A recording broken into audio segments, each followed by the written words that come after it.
Tu hermana y su esposo usarán tu cuarto, tú te quedas en la sala, fue lo que me soltó mi madre al volver. Nunca me sentí parte del reparto principal en mi propia casa. Era como si yo apareciera en los márgenes del guión, con líneas contadas y escenas rápidas, mientras mi hermana brillaba en cada capítulo, siempre al frente, como si el foco la persiguiera desde que nació. No me malinterpretes, no crecí entre gritos ni golpes ni desprecios evidentes. Lo mío fue otra cosa, más sutil, más silenciosa, más elegante si quieres. Un desprecio disfrazado de buena educación, de amor selectivo. Y eso, créeme, duele más. Me llamo Mateo Alcina Herreros, tengo 16 años, y vivo en Cuenca, en una casa que desde fuera parece una postal, fachada color arena, jardincillo bien cuidado, persianas verdes que crujen un poco con el viento. Todo impecable, todo como debe ser. Por dentro, sin embargo, el equilibrio no es tan armónico. Siempre fue así. Desde pequeño aprendí que los silencios dicen más que las palabras, que un plato con más comida en una mesa puede significar favoritismo, que un abrazo más largo a tu hermana es una especie de sentencia. Mi madre se llama Leonor, una mujer que vive por y para las apariencias. Todo lo que hace, lo hace con una sonrisa que a mí me da escalofríos. Es de esas madres que, delante de los demás, te acaricia el pelo con ternura, pero cuando te giras, te dice que no hagas ruido, que tu hermana tiene examen, que no molestes. Mi padre, Tomás, es un hombre práctico. No grita, no impone, pero tampoco defiende. Él delega. Y siempre delegó en Leonor, lo que básicamente significaba que lo que ella decía, iba a misa. Tomás me enseñó a montar en bici, sí, pero también me enseñó, sin decirlo, a mantener la boca cerrada. A no quejarme. A aceptar que la familia tiene jerarquías, y que yo estaba abajo del todo. Y luego estaba ella, Clara. Mi hermana mayor. 7 años mayor. Inteligente, encantadora, la típica hija modelo que saluda con besos largos, que ayuda a poner la mesa justo cuando vienen visitas, que saca sobresalientes y tiene una sonrisa blanca de anuncio. Clara era, desde siempre, la joya de la casa. Cada vez que sacaba una buena nota, mi madre lo celebraba con cenas especiales. Cuando yo lo hacía, me decía, muy bien, hijo, sigue así, y seguía doblando ropa. Si rompía algo, se notaba la decepción. Si lo hacía Clara, se convertía en un accidente comprensible. Las mismas acciones, diferentes consecuencias. Recuerdo una vez que rompí el jarrón azul del salón, ese que no me gustaba ni a mí ni a nadie, pero que tenía valor sentimental según mi madre, y pasé todo un fin de semana sin salir, recogiendo hojas del jardín y limpiando el garaje como penitencia. Meses después, Clara rompió una lámpara, nueva, costosa, mientras bailaba con música a todo volumen. ¿Castigo? Ninguno. Ay, hija, qué energía tienes, le dijo Leonor entre risas. No es que Clara fuera mala conmigo. Nunca me pegó, nunca me insultó. Simplemente, no me veía. Me trataba con una amabilidad superior, como quien acaricia a un perrito que hace monerías. Cuando me dirigía la palabra, lo hacía como una profesora paciente que sabe que su alumno no llegará nunca lejos, pero al menos se esfuerza. Yo era el hermano pequeño, el que estorba, el que hay que aguantar hasta que se duerma o se vaya a casa de un amigo. Nunca fuimos cómplices. Ella tenía sus amigas, sus planes, sus confidencias con mamá. Yo tenía mi habitación y mis auriculares. Nuestra casa tenía 3 habitaciones, la de mis padres, la de Clara y la mía. Las 2 de los hermanos estaban una al lado de la otra, separadas por un tabique fino como el papel. Yo solía escucharla hablar por teléfono, reírse, llorar a veces, cantar. Todo lo que ocurría en su cuarto tenía volumen de película. En el mío, solo había silencio y el zumbido de la consola o el lápiz arrastrándose sobre los deberes. Cuando Clara se fue a estudiar a Valencia, yo creí, por primera vez, que la casa se reequilibraría. Que con su ausencia, por fin habría espacio para mí. Y durante un tiempo fue así. Mi madre empezó a hablarme más, incluso a acompañarme al instituto alguna mañana. Mi padre me enseñó a hacer pan un domingo. Sentí que, tal vez, solo tal vez, yo también podía ser protagonista. Pero fue solo una tregua. Una ilusión. Porque Clara no desapareció del todo, seguía presente en llamadas, fotos, referencias constantes. Y cuando volvió, lo hizo con fuegos artificiales. Trajo consigo un anillo y un marido. Su boda fue un desfile. Tomás, que nunca fue dado al sentimentalismo, lloró. Leonor parecía una reina recibiendo al papa. Y yo llevaba un traje 2 tallas más grande, con los zapatos apretándome los dedos. Nadie me preguntó si estaba cómodo, si me gustaba la música, si me aburría. Fui el hermano de la novia. Un extra. Un complemento decorativo. Me aprendí de memoria todas las frases que me dijeron ese día: qué mayor estás, Mateo, vaya hermanita tienes, tú serás el siguiente, ¿no? Respondía con sonrisas mecánicas. En realidad, lo único que quería era volver a casa y ponerme el chándal. A los pocos días de la boda, mis padres nos anunciaron que Clara y su flamante esposo, Adrián, un economista simpático y de voz engolada, se quedarían unos meses en casa. Hasta que encuentren algo, dijeron. Nadie me preguntó qué opinaba. Nadie me explicó cómo se organizarían las cosas. Simplemente, un día me vi preparando la mochila para irme a un campamento de verano, el Alconox 360, un campo intensivo de tecnología y robótica en Guadalajara, y al día siguiente ya estaba subido en un autobús, con una mezcla de nervios y alivio. Durante esas semanas fuera, algo dentro de mí descansó. Me alejé de las dinámicas familiares, de las comparaciones, de los silencios incómodos. Me sentí capaz, valorado. Los monitores nos trataban como iguales, y mis compañeros me escuchaban cuando hablaba. Participé en proyectos, gané un premio por diseñar un dron con sensores de proximidad, y por primera vez sentí que brillaba, aunque fuera lejos de casa. Pero cuando regresé, mi madre me recibió con una frase que no olvidaré jamás: le daremos tu habitación a mi hermana y a su esposo, tú duermes en la sala. Pero qué detallado era todo. Cuando el autobús me dejó frente a casa, llevaba los hombros quemados por el sol de Guadalajara, la mochila llena de cables, un par de trofeos modestos y la ilusión ingenua, claro, de volver a mi cuarto, de tirar la maleta en el suelo, tumbarme en mi cama y mirar el techo en silencio. Después de semanas compartiendo dormitorio con 4 chicos más, soñaba con volver a mi refugio. A mi cuartito. A ese espacio diminuto pero mío donde cada cosa estaba donde yo la había dejado. Nunca pensé que esa sería la última vez que pensaría en él en tiempo presente. La puerta de casa estaba abierta, con ese sonido de fondo que siempre había, la radio de mi madre, el ventilador de pie zumbando en el salón, y el tono suave de las conversaciones que se cruzaban como moscas invisibles. Crucé el pasillo arrastrando la maleta, esperando que alguien me recibiera con algo más que un «ya estás aquí». Pero lo que me esperaba era otra cosa. Algo que, por más que lo cuente, no puedo despojar de su carga absurda y cruel. Lo primero que me chocó fue el papel pintado. Desde el pasillo, noté que algo no encajaba visualmente al fondo del corredor. Donde antes estaban nuestras 2 habitaciones, la de Clara y la mía, ahora había una única puerta abierta, que dejaba ver una estancia más amplia, con paredes empapeladas con flores beige y cortinas nuevas. Avancé lentamente, con una sensación helada deslizándose por mi columna. No entendía lo que veía. El tabique que separaba las habitaciones, ya no estaba. Literalmente, lo habían derribado. Desaparecido.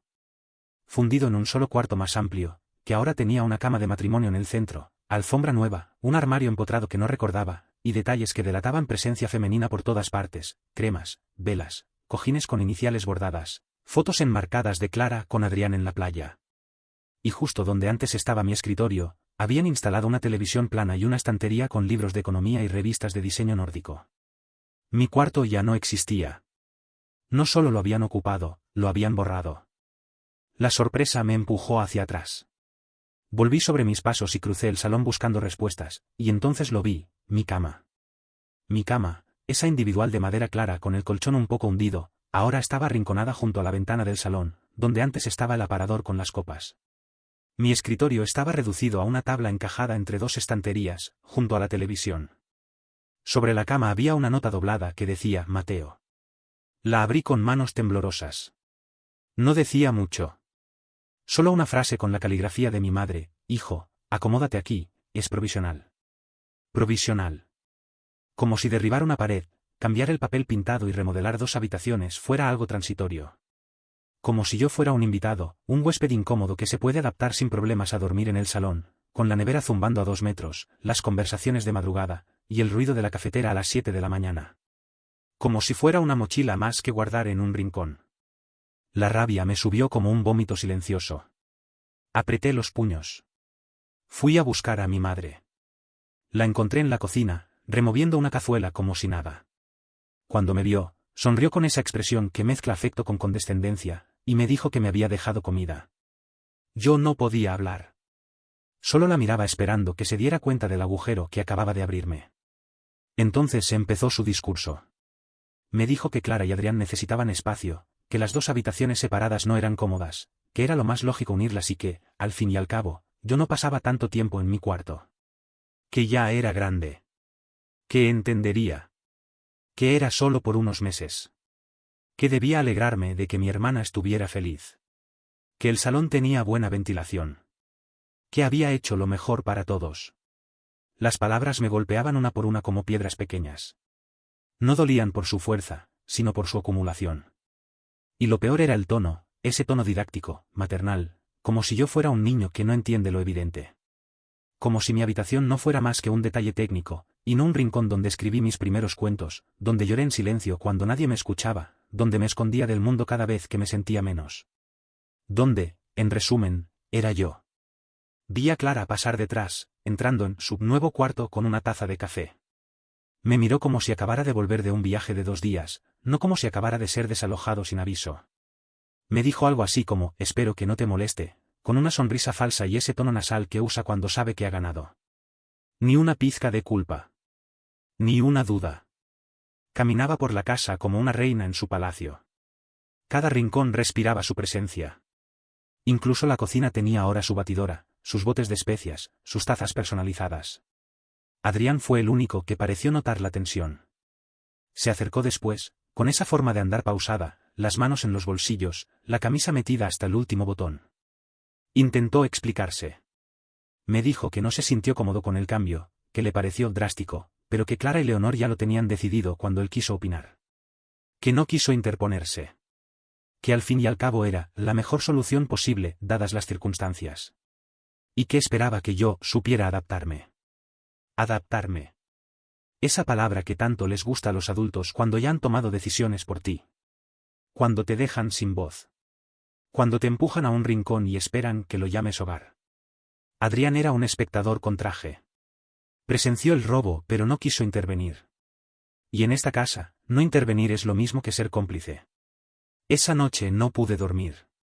Me tumbé en el sofá, rodeado de los ruidos de la casa, el frigorífico, los pasos de Clara descalza en la cocina, el murmullo de la televisión desde el cuarto nuevo. Mi cuarto. Bueno, el que era mi cuarto. Cerré los ojos y me obligué a respirar hondo. Pero no había forma de engañarme. Lo que había ocurrido no era un malentendido. Era una elección. Clara, otra vez, había sido la elegida. Y yo, una vez más, el que debe comprender, callar, ceder. Porque en esta familia, ella siempre fue la hija. Y yo, solo el hijo. Desperté con el cuerpo cortado. No por enfermedad, sino por una mezcla de rabia, impotencia y esa tensión silenciosa que se clava en los huesos. El sol entraba de lado por la rendija de la cortina del salón, justo sobre mi cara, como si también me expulsara del único rincón que aún me quedaba. Me senté en la cama, esa cama ahora convertida en camastro improvisado, y por unos minutos miré al techo, sin moverme, sin pensar. Solo dejando que el odio reposara, que se decantara. Porque sí, era odio. No hay palabra más precisa. Sabía que no podía seguir fingiendo que aquello era normal. Que no se trataba solo de adaptarme. Tenía que decir algo. No para recuperar mi cuarto, porque eso ya estaba perdido, sino por dignidad. Porque no podía permitir que lo que sentía se escondiera debajo de una alfombra como todo lo demás en esta casa. Fui a la cocina con pasos decididos. Mi madre ya estaba ahí, con su delantal y su bata de siempre, preparando el desayuno como si el mundo no hubiera cambiado. Tomás leía el periódico en el extremo de la mesa, con su taza humeante. Adrián estaba sentado a su lado, con el móvil en la mano, y Clara, por supuesto, con esa cara de recién levantada que parece cuidadosamente construida. Me quedé de pie en la entrada, mirándolos. Nadie me vio. Nadie me saludó. Como si yo fuera parte del mobiliario. Tuve que hablar yo primero. Tenemos que hablar, dije, con voz clara. Sin gritar. Pero con una firmeza que hasta yo noté como nueva. Leonor ni se giró. Solo dijo. Ahora. Estoy sirviendo el café, Mateo. Sí, ahora, insistí. Ya pasó un día desde que volví y nadie me ha explicado nada en serio. Lo de anoche fue una burla. Ahí sí se volteó. Con esa mirada que mezcla cansancio y superioridad. La que usaba cuando rompía un plato o sacaba malas notas. Pero esto no era una travesura. Era algo más profundo. Ya te lo dijimos, hijo. Fue una decisión práctica. Clara necesitaba más espacio, y tú, bueno, tú no estabas. Había que aprovechar. ¿Aprovechar qué? Que yo no estaba para tirarme mi cuarto abajo. ¿Derribar una pared y dejarme tirado en el salón? Clara bufó desde su silla. Ay, Mateo, no empieces. No lo dramatices más. Tampoco vivías en un palacio. Era un cuartucho. Me giré hacia ella con una velocidad que ni yo esperaba. ¿Un cuartucho? ¿Así le dices al único lugar donde tenía intimidad en esta casa? Donde me formé, donde escribía, donde podía ser yo sin tenerte a vos todo el día gritándome que bajara la música o que no entrara a tu habitación. Para vos es fácil, claro. Siempre lo tuviste todo. Eso no es cierto, contestó Clara. Lo que pasa es que no soportas que a mí me vaya bien. Te molesta que esté casada, que haya formado algo estable. Estás celoso. Ahí fue cuando sentí el calor subiéndome por la espalda. Celoso. ¿Celoso yo? ¿Celoso? ¿De qué tendría que estar celoso? ¿De tener que vivir con papá y mamá otra vez porque no tenés dónde caerte muerta si no es en esta casa? ¿De ocupar mi espacio porque necesitas sentirte importante? No, Clara. No estoy celoso. Estoy harto. Leonor golpeó suavemente la cuchara contra el borde de la olla. Hijo, no hables así. Esa manera tuya de exagerar las cosas siempre ha sido tu problema. ¿Mi problema? Mi problema es que me tratan como si no importara. Como si fuera un estorbo. Como si lo único que valiera la pena en esta familia fuera Clara. Siempre fue así, desde chicos. A ella le festejaban todo. Le compraban lo mejor. A mí me tocaban las sobras. Y ahora me echan del único sitio que era mío. Y ni siquiera se ruborizan. Silencio. Un silencio denso, como si las paredes también se sintieran incómodas. Tomás bajó el periódico pero no dijo nada. Adrián fingió mirar su móvil. Como si todos quisieran que terminara la escena sin mancharse. Entonces los miré. A ellos dos. A los hombres de la casa. O lo que se supone que deberían ser.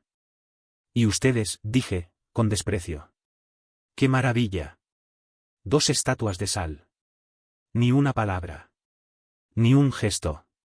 ¿Tan difícil es decir que esto está mal? ¿Tan difícil es decir basta? No. Claro que no pueden. Porque en esta casa ustedes no mandan. Ustedes no deciden. Ustedes obedecen. Hombres sin carácter, eso es lo que son. Controlados por mujeres. Tomás, ¿tenés alguna opinión o solo repetís lo que Leonor decide? Adrián, ¿vos no eras el jefe en tu propia casa? Ah, claro, esto no es tu casa. Esta es la de tu suegra. Tomás se levantó con lentitud. Lo conozco. Cuando lo hace así, no es para pegar ni para gritar. Es para cerrar el tema con evasivas. Siempre lo hizo. Y hoy no fue diferente. Mateo, baja un poco el tono. No hace falta que lo pongas todo en blanco o negro. No es una guerra. No, claro que no es una guerra. Porque ustedes ya se rindieron hace años, espeté. Leonor cruzó los brazos. No te vamos a permitir que vengas a insultar a tu padre ni a tu cuñado. Lo que estás haciendo es patalear porque no soportas ver a tu hermana feliz. Ella se casó, está progresando. ¿Y vos qué haces? Vivís con una maleta, te la pasás viajando, cambiando de ciudad. No sabes qué querés. ¿Y eso me hace menos hijo? ¿Me despoja del derecho de tener una habitación? ¿De tener respeto? Porque si ese es el baremo, avísenme. Así me voy y no vuelvo más. Clara soltó una carcajada seca. Por favor. Siempre con lo dramático. Sos el mismo de siempre.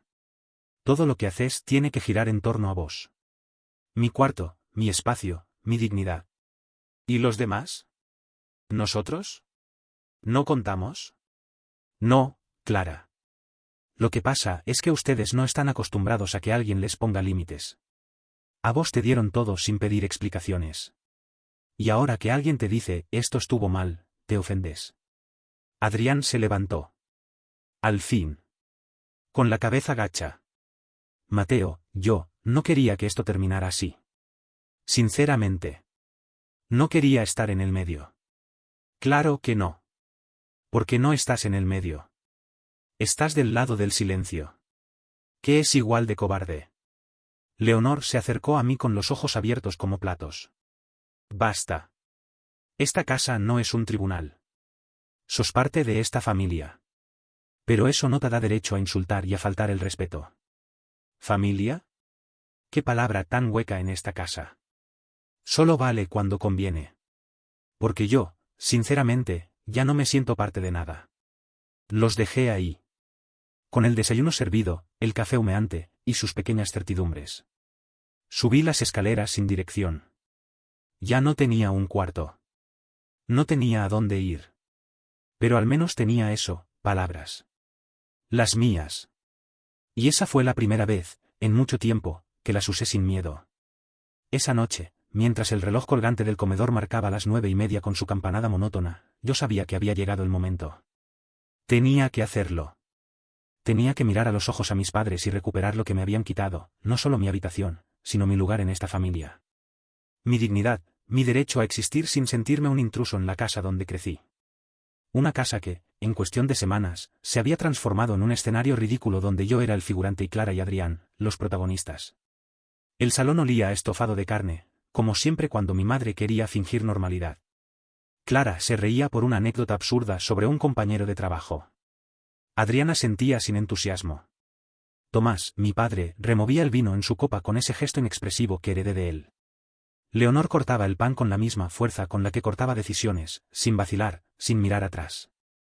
Y ahí estaba yo. Comiendo en silencio, sintiendo que con cada bocado me tragaba también mis palabras, mis reclamos, mi historia. Hasta que dejé de hacerlo. Solté los cubiertos y, sin levantar la voz, dije: esta será mi última cena con vosotros si no se revierte la decisión que habéis tomado. Se hizo un silencio tan absoluto que hasta el reloj pareció detenerse. Leonor alzó la vista, cuchilló en el aire. Tomás me miró sin moverse, con la misma pasividad de siempre. Clara enarcó una ceja, y Adrián, como buen accesorio de su esposa, desvió la mirada al plato. ¿De qué estás hablando, Mateo?, preguntó mi madre, en tono frío. Habéis dado mi habitación a Clara como si yo estuviera muerto, dije. Como si yo no existiera. Pues os aviso, si no me devolvéis mi espacio, mañana por la mañana hago las maletas y me largo.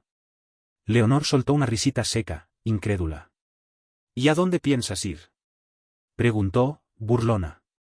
¿Al hotel de 5 estrellas que tienes reservado con tu sueldo de becario?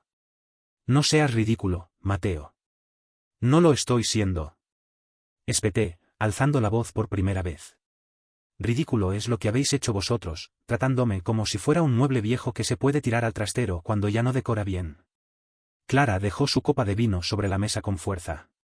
Oh, por favor, dijo, con esa condescendencia que tan bien le salía. Esto no va de ti, Mateo. Estás celoso porque tengo una relación estable, un trabajo fijo, una vida. Tú no aceptas que haya gente a la que le va bien. ¿Una vida?, me burlé. ¿O una invasión? Llegas aquí y en 2 días desalojas a quien siempre ha estado. ¿A quién ayudó a mamá con los gastos mientras tú viajabas por Europa con Adrián? Yo no desalojé a nadie. Papá y mamá me ofrecieron la habitación. Dijo, indignada. Y no pienso devolverla. Si se atreven a cambiar de opinión y darle todo de nuevo a este mártir que tienes por hijo, me largo. Adrián y yo nos vamos y no volveremos jamás a esta casa. La amenaza flotó en el aire como una bomba sin detonar. Tomás se removió por fin en su asiento. Bueno, no hace falta llegar a esos extremos, balbuceó. Claro que sí hace falta, insistió Clara. Estoy harta de sus chantajes emocionales. No puede venir aquí a darnos lecciones de moral como si fuera un mártir griego. Esto es una familia, no un tribunal. Precisamente, dije, golpeando la mesa con la palma. Una familia no hace esto. Una familia no prioriza a una hija caprichosa que lo ha tenido todo siempre. Una familia no calla como hace papá. Y tú, Adrián, dime algo por una vez en tu vida. ¿O te dejaron la lengua en la mesilla de noche? Adrián me miró fugazmente y se encogió de hombros. No quiero meterme. Claro, respondí.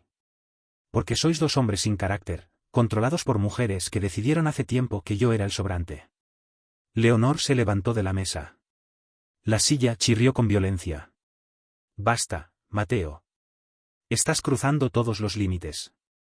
Nadie te echa, pero si estás tan incómodo, puedes irte. Lo haré, afirmé con calma. Y cuando lo haga, quiero que sepáis que no volveré a pisar esta casa mientras se me trate como un accesorio desechable. Tomás levantó la vista, pálido. Mateo, estás exagerando. No, papá. Estoy tomando una decisión. Vosotros tomasteis la vuestra. Y ahora enfrentaréis las consecuencias. Durante un largo rato nadie dijo nada. Clara seguía con los labios apretados, los brazos cruzados, la furia contenida. Adrián fingía mirar el mantel. Leonor tamborileaba los dedos en la mesa. Tomás parecía haber envejecido 5 años en 5 minutos. Finalmente, mi madre habló. Tu habitación se queda como está. Tragué saliva. Entonces, mañana me voy. Haz lo que quieras, dijo Leonor. Y que te vaya bien, añadió Clara, con una sonrisa venenosa. Me levanté sin decir más. Crucé el pasillo, entré al trastero, donde había pasado la noche anterior entre cajas de adornos navideños, una bicicleta rota y recuerdos olvidados. No lloré. No me tembló la voz. No busqué consuelo. Solo empecé a pensar dónde pasaría la siguiente noche. Dormí poco y mal. La madrugada fue un desfile de pensamientos, dónde ir, a quién llamar, si valía la pena pelear por una familia que me había dejado claro dónde estaba mi sitio. Pensé en antiguos amigos, en alguna pensión barata, en pedirle ayuda a un colega del trabajo. A cada idea le seguía una punzada de orgullo herido, pero también de lucidez. A las 6:15 de la mañana ya estaba despierto. A las 7, la maleta estaba hecha. A las 7:30, bajé con ella arrastrando cada centímetro de decepción que me quedaba. Tomás estaba en la cocina tomando café. ¿Te vas de verdad?, preguntó sin mirarme. Sí. Tu madre cree que estás exagerando. ¿Y tú qué crees? Tomó un sorbo, sin responder. ¿Sabes cuál es la diferencia entre tú y yo, papá? Continué. Que yo sí hablo cuando algo me duele. Y aunque nadie me escuche, tengo claro que merezco algo mejor que esto. Dejé la maleta en la entrada, antes de cruzar la puerta, giré una última vez. Adiós.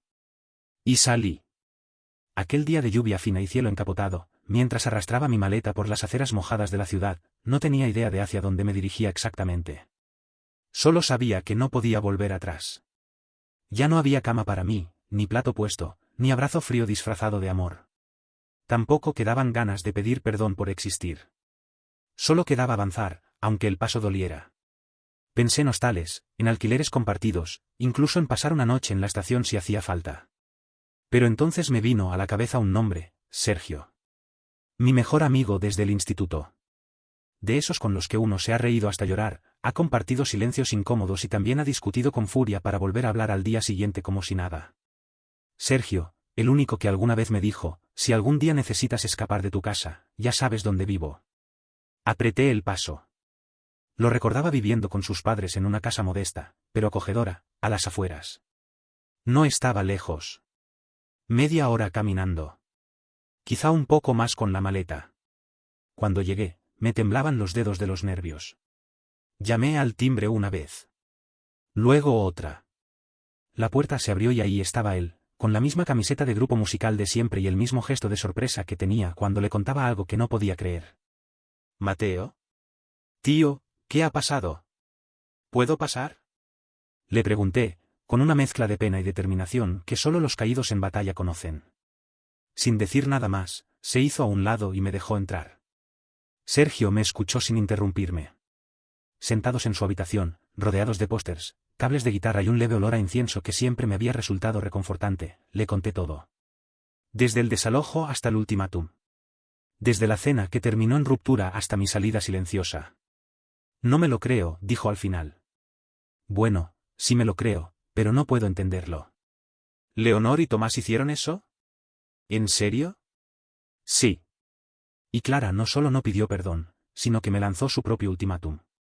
O ella o yo. ¿Y eligieron a ella? Asentí. ¿Puedes creerlo?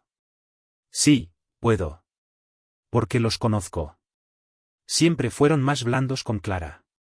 Pero esto es otra liga. Se hizo un silencio breve. Sergio se levantó y fue a hablar con sus padres, Julián y Marisa. Yo me quedé en su habitación, con la maleta a medio abrir, sin saber si debía sentir vergüenza o alivio. Minutos después, entraron los tres. Julián tenía una expresión seria, pero no agresiva.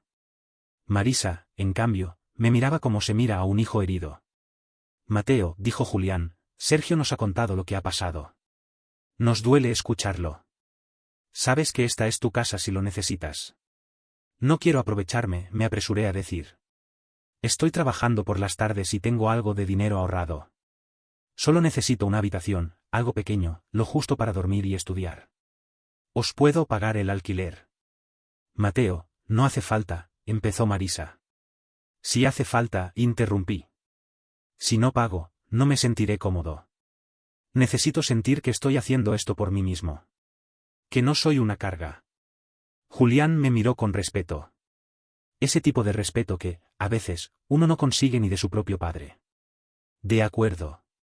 Pero no más de lo que pagarías en una residencia de estudiantes. Y te daremos de comer. Eso no se cobra, añadió Marisa, con una sonrisa cálida. En esta casa se cuida a quien se sienta en la mesa. Sentí un nudo en la garganta. No era mi madre quien decía eso. No era mi padre el que me miraba así. Pero ahí estaba, encontrando familia donde solo buscaba techo. Gracias, susurré, tragándome las lágrimas. Pasaron los días. Luego las semanas. Ya van 2 meses desde aquella noche que partió mi vida en dos. Desde entonces, cada mañana me levanto en la pequeña habitación que me han alquilado, con sábanas limpias y una ventana que da a un jardín cuidado. Estudio en la universidad por las mañanas. Trabajo en una librería por las tardes. No es mucho dinero, pero es mío. Pago puntual mi alquiler. A veces cocino. A veces los acompaño a hacer la compra. Marisa me trata como si fuera su hijo. Julián me llama, campeón, cuando me ve estudiar hasta tarde. Sergio es, como siempre, mi apoyo incondicional. Un día, mientras desayunábamos, Marisa se sentó frente a mí y dejó la tostadora a un lado. Mateo, tenemos que contarte algo. La miré, sin dejar de remover el café con leche. Hemos hablado con tus padres. Se me congeló el gesto. ¿Qué? No podíamos no hacerlo, dijo Julián, entrando también a la cocina. Son tus padres. Tenían que saber dónde estás, que estás bien. ¿Y qué dijeron? Primero, silencio. Luego, sorpresa. Tu madre intentó disimular, pero estaba afectada. Tu padre solo escuchó, como siempre. No dijeron gran cosa, la verdad. Solo preguntaron si estabas bien, y si ibas a volver. Me quedé callado. La cucharilla temblaba entre mis dedos. ¿Te molesta que se lo hayamos dicho? Preguntó Marisa, con preocupación. No, respondí al fin. Era lo correcto. Pero, no estoy listo para hablar con ellos. Lo entendemos, dijo Julián. No tienes por qué hacer nada aún. Aunque, se añadió Marisa, inclinándose un poco. Quizá deberías pensar en si algún día querrás. Porque a veces, cuando el tiempo pasa, las palabras que no se dicen se convierten en muros imposibles de derribar. Desde entonces, he seguido adelante. Poco a poco. No ha sido fácil. He tenido días en los que me he sentido solo, incluso aquí. Hay noches en las que me despierto recordando la voz de mi madre cuando me leía cuentos. O los domingos con papá viendo partidos en silencio. O las peleas tontas con Clara por el mando de la tele. Pero esos recuerdos ya no me consuelan. Me duelen. Porque no son más que eso, recuerdos. Fragmentos de una vida que no sé si sigue esperándome o si ya terminó. Clara no me ha llamado.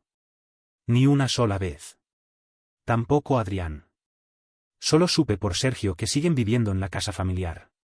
Que Leonor y Tomás han hecho como si nada hubiera pasado. Aunque, según sus palabras, ya no se ríen tanto. Yo, no sé qué hacer. Sigo aquí, en esta habitación que me he ganado. Con esta familia que me trata mejor que la mía. Con esta vida nueva que empieza a tener forma. Pero el vacío sigue ahí. No por lo que perdí, sino por lo que aún no sé si quiero recuperar. Así que te pregunto a ti, que has leído mi historia desde el principio. ¿Qué harías tú en mi lugar? Volverías a casa, aunque no te hayan pedido perdón. ¿Intentarías reconciliarte con quienes te fallaron, con quienes te echaron? ¿O seguirías adelante, construyendo una vida desde cero, aunque eso signifique renunciar a tu familia?